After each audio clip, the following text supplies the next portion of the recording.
So, the miraculous part of it doesn't exist for me, but it exists for you because you haven't seen it. You have not known it. You have seen every day so many miraculous things, but you are not surprised. Imagine we are made from amoeba to this stage. How? How carefully, beautifully God has created us. We never even felt the pinch. We became human beings. How did we manage to become human beings? We never even think about it, take it for granted. But what must be the tremendous force that has created you into a human? That's how we come to logical conclusion to understand that in evolution you have to ascend into your awareness and you develop a new awareness. This happens when this Brahmarandra opens out and the Sahasrara, which is the limbic area, completely opens and allows the Kundalini to come out. Now somebody asked me one more question, that why this happening is needed? Why not God created us just like this? And why is it necessary for Kundalini to be awakened? The reason is the human attention. First of all, you have to evolve. Slowly. When you evolve from amoeba to this stage, from carbon to amoeba to this stage, we have got within ourselves. We haven't brought the chart, but you have got it in the book. Different centers which denote our milestones along our progress. The last is now the Sahasrara. At this point, the human beings have got all other centers properly developed. Even the Sahasrara is developed. And what you have to do is to just make the connection with the divine. Now the connecting line also is there, the Kundalini in 3.5 coil, settled in the triangular bone. This connection has to be brought out of your head, which breaks through and you start feeling this new awareness of collective consciousness. This is how the process takes place. It's a very simple process of just like sprouting the seed. But as you cannot sprout a seed by just dancing about it or singing about it or reading books about it, it has to go to the Mother Earth. In the same way, somebody who has the capacity, who has that love, who has that understanding of the Kundalini has to do the job. And once it is done, it's like one light enlightens another light. The another light has to steady itself first of all, know how to enlighten another light and start doing it. That's how the work is going to move in the new direction of new awareness, which we call as Chaitanyamaya Chaitana or enlightened awareness or vibratory awareness. So these vibrations start flowing through you. Now what is that? You can feel it above, you can feel it round, which you have never felt before. Now this is the collective consciousness into which you have jumped. Your awareness, your being has jumped into a new awareness. This has to happen to most of the human beings. Just like it has happened to fishes, it has happened to turtles, it has happened to pigs. In the same way, this has to happen to the most of the human beings. But I think human beings are the most difficult. Because of these two problems, as told before, that the conditionings about surrendering, or you can say the masochist. And secondly, the sadist. Or you can say the ego-oriented or the super-ego-oriented. Now, if somebody wants to control his ego, he goes to super-ego. Like, you see, when we are very ego-oriented, we get so frightened of ourselves that we take to drugs or to wines and all other alcohols because we just can't face ourselves. We have to escape it. We can't sleep, we find it impossible, so we have to take to these things. Now those who are superego people, like how we say people who are not yet developed according to the modern ideas, then they become ego-oriented. But the movement is either to the right or to the left, and the swing goes on like this, but the ascent is this way. And this ascent can be only achieved through the living process of Kundalini awakening. About this Kundalini, you might have heard and read a lot. Actually, it shocked me at a very young age when I read some of the books on Kundalini. I said, oh God, now how am I to tell these people?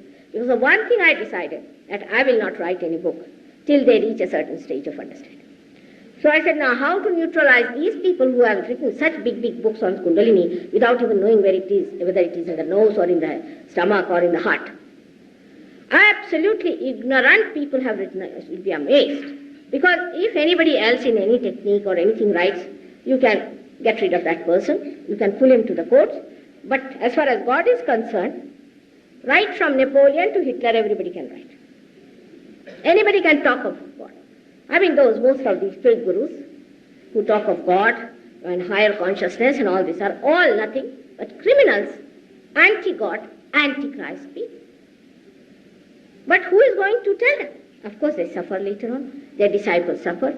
Everyone suffers. That's a different one. But they never connected with that. To such an extent that some of the people who suffer, I know of a lady who is a guru, all her disciples have suffered from kidney trouble, from heart trouble, from high blood pressures. I mean, a guru, if you have, at least he should keep your health all right.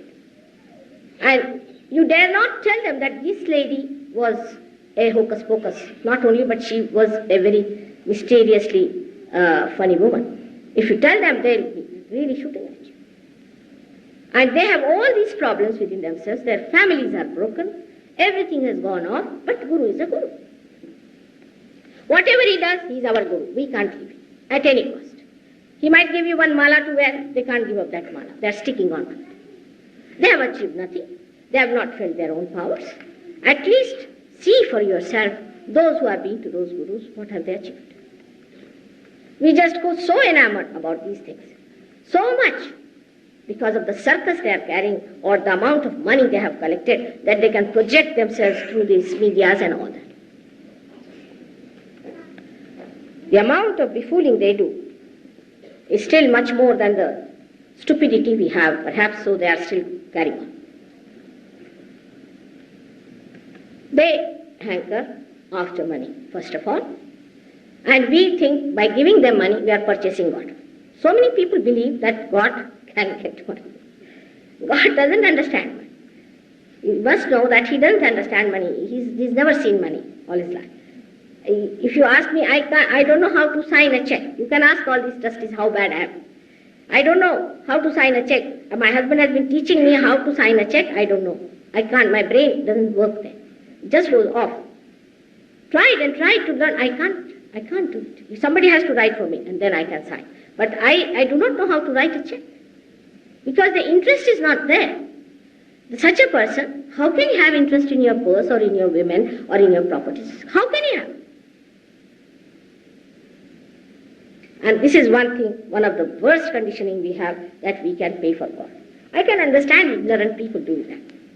In the villages, when I go there, ladies will bring 5p for me. One lady brought a 5p. I said, see, I don't take any money. So she said, all right, should I give you 10p? Because they are so simple, they are so conditioned, that they don't understand. But in their simplicity, they get their realization.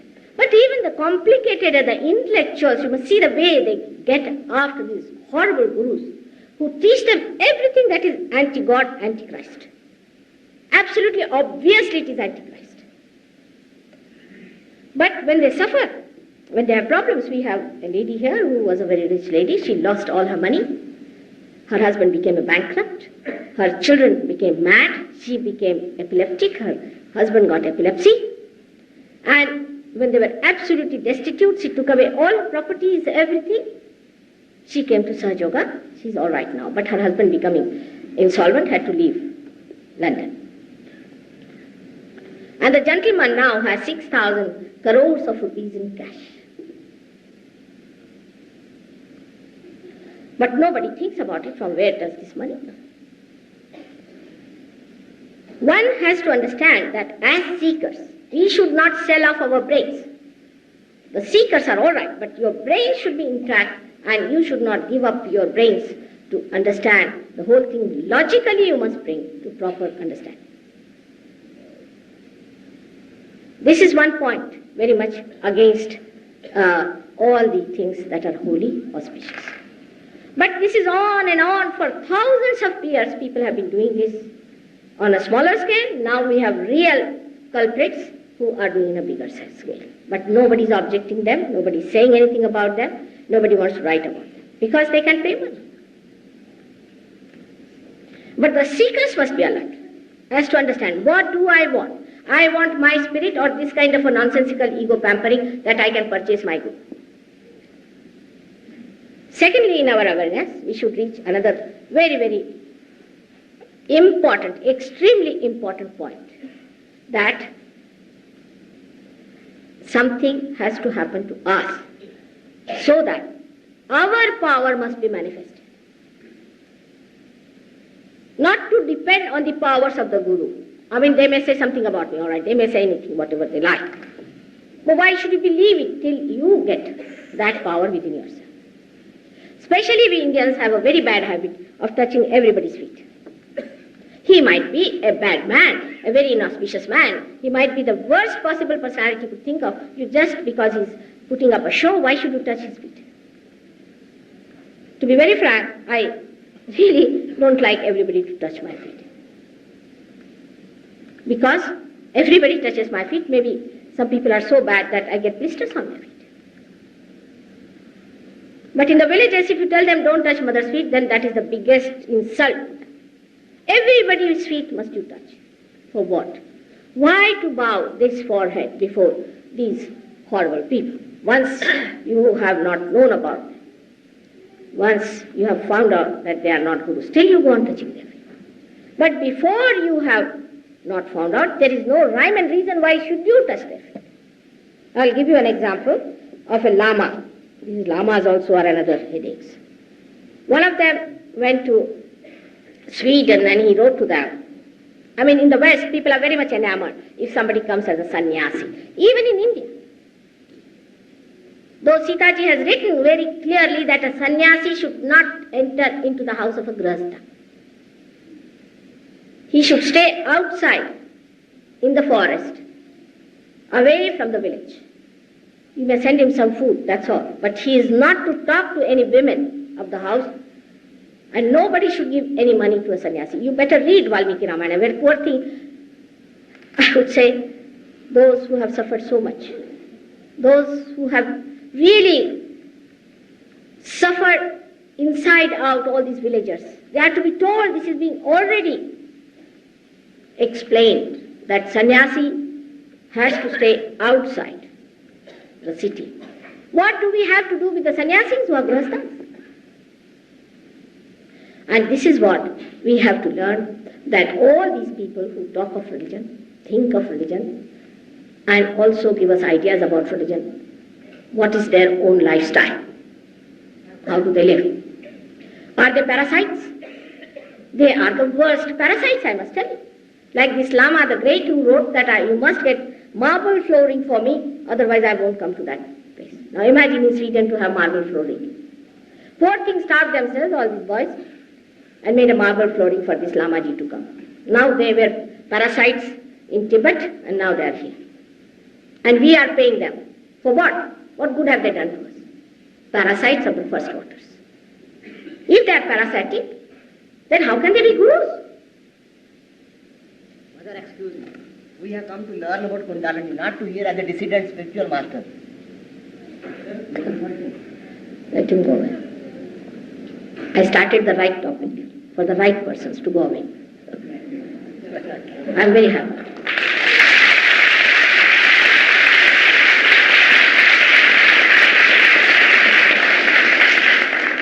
He wants to know about Kundalini, but for knowing about the Kundalini, you must know what you are. If you are coming from these wrong gurus and you are still with them, I cannot do any good to you. I must tell you very frankly, I am your mother and I am not going to tell you something that is not true, whether you like it or not.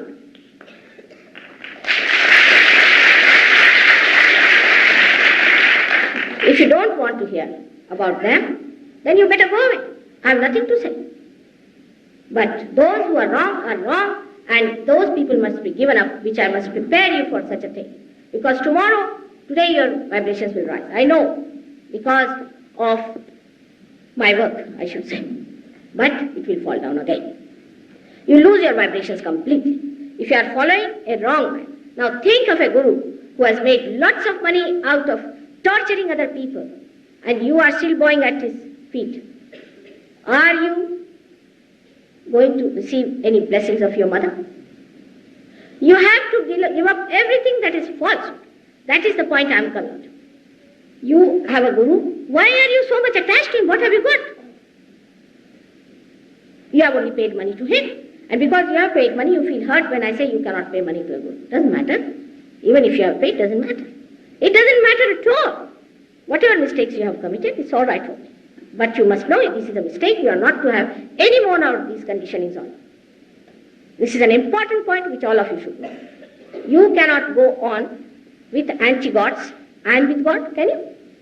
You cannot serve two masters, can you? So first and foremost thing, for every person who is a seeker, one must know logically that I am my own master and I am my own guru and I am not going to bow to anyone who doesn't give me my own powers. This is how we have to understand Sahaja Yoga. Sahaja Yoga is going to give you the truth and not something that is hocus pocus, something that you cannot manage, that you cannot understand. Everything you will know logically. Those who are not seekers of truth and seekers of this kind of subservience to some people, I cannot give them realization. You should be only subservient to God Almighty and to nobody else. I agree that a guru is needed. A guru is needed, but he has to be a Sataguru. There are many Satagurus also, I must tell you. Many Satagurus. I know of so many in Maharashtra itself.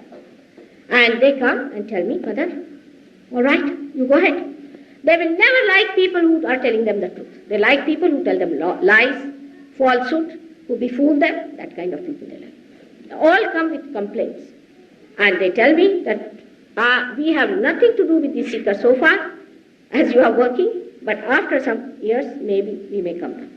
I sent one person to America like that. And I told him he worked it out. He's a very dynamic man, no doubt. He came back after 3 days.